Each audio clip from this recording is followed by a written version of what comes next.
ఒక్క విషయం గుర్తుపెట్టుకోవాలి. సరే, రైళ్ళని దెబ్బకొట్టాలని చూస్తున్నారా, లేకపోతే కనుక విద్యార్థి ఉద్యమాలు రెచ్చగొట్టాలని చూస్తున్నారా, లేకపోతే కనుక రైతు ఉద్యమాలు రెచ్చగొట్టాలని చూస్తున్నారా, ఏదైనా చేసి ఈ దేశంలో గొడవలు సృష్టించడానికి అమెరికా వాళ్ళ పాత్ర కనబడుతుంది, చైనా వాళ్ళ పాత్ర కనబడుతుంది. కాకపోతే ఒక్క విషయం గుర్తుపెట్టుకోవాలి. మతాన్ని చొప్పిస్తే చాలా ప్రమాదకరమైన అడుగులు పడతాయి. నరేంద్ర మోడీని తక్కువగా అంచనా వేయద్దు ఎవరైనా సరే.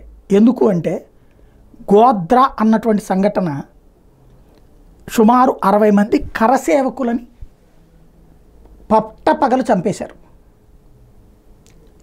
పట్టపగలు చంపేసి హిందువులని ఈ దేశంలో భయోత్పాతానికి గురి చేయాలనుకున్నారు. కరసేవ అన్న పేరు, అయోధ్య అన్నది ముట్టుకుంటే కాలిపోవాలనుకున్నారు, ముట్టుకోవడానికి భయపడాలనుకున్నారు. సీన్ కట్ చేస్తే రివర్స్ అయ్యింది. ఆ రోజు తర్వాతనే అయోధ్య అన్నటువంటిది సాధ్యమైంది. పైగా ఆ రోజు నుండి ఈ రోజు వరకు గుజరాత్లో మళ్ళీ ఇంకో పార్టీ అధికారంలోకి రాలా. హిందువులంతా ఐక్యంగా ఉంటున్నారు. ఎందుకని? ఇలా అవతల ఉన్నటువంటి వాళ్ళు మతపరమైన పోలరైజేషన్ చేసి హిందువులను దెబ్బతీశారని. ఇప్పుడు ఈ దేశంలో హిందువుల మీద దాడులు కనుక ప్రయత్నిస్తే ఇప్పటికే హిందువుల్లో చైతన్యం వచ్చింది. కులాల వారీగా ఉండొచ్చు, మతాల వర్గాల వారీగా ఉండొచ్చు, పార్టీల వారీగా ఉండొచ్చు.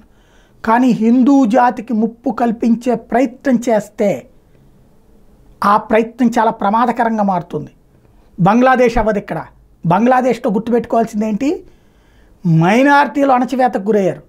ఇక్కడ మెజార్టీలను అణిచేద్దాం అనుకుంటున్నారు. ఎలా సాధ్యం అనుకుంటున్నారు? ఎందుకు చేద్దాం అనుకుంటున్నారు? ఒళ్ళు దగ్గర పెట్టుకోవాల్సినటువంటి అవసరం ఉంది. ఈ దేశాన్ని చీల్చాలనుకుంటే దేశ ప్రజలందరూ కులాలకు అతీతంగా, పార్టీలకు అతీతంగా, వర్గాలకు అతీతంగా, ఒంటరిగా అన్నటువంటి పాయింట్ లేకుండా ఒక్కటై అటాక్ చేయడానికి సిద్ధంగా ఉన్నారు. ఆ రోజు తెచ్చుకోకుండా ఉండాల్సిన బాధ్యత ఈ దేశ శత్రువులకి, మోడీ శత్రువులకు ఉంది.